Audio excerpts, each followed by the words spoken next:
তোমাৰ চিঠি পঢ়ি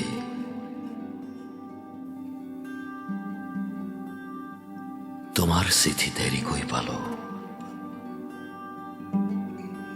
এই পঢ়ি উঠিলো জানা, কিমান দিনৰ বিৰতিত তোমাৰ সুগন্ধৰ জাক জাক লৰিয়লি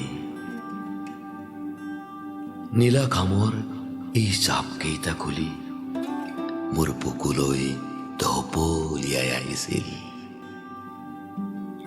প্ৰতিটো ভাজত উচ পিছাই আছিল অন্তহীন উৎকণ্ঠাৰ হাজাৰটা নিৰ্বাক আলাপ। আঙুলিবোৰ কঁপি উঠিছিল, সময়বোৰ ৰৈ গৈছিল কোনোবা অচিনা ষ্টেচনত।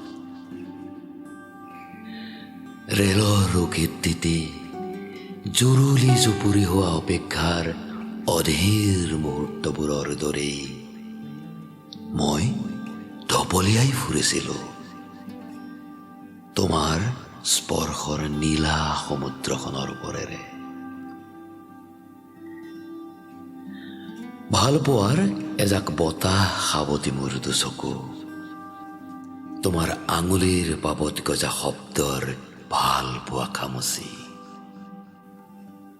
ক'ৰ জানো অজানাত আকোৱাল সেউজীয়া শিপাৰ পুংখেদি পোখা মেলা তোমাৰ চিঠিৰ নীলা কঢ়িয়াই লালকাল। তাৰ জলঙাৰ বুকু খামুচি উৰি আহিল মোৰ হাজাৰ আহিনৰ সেউজীয়া শিপা। প্ৰতিটো শব্দত আগুনৰ থোক থোক সোণোৱালী ভাল পোৱা।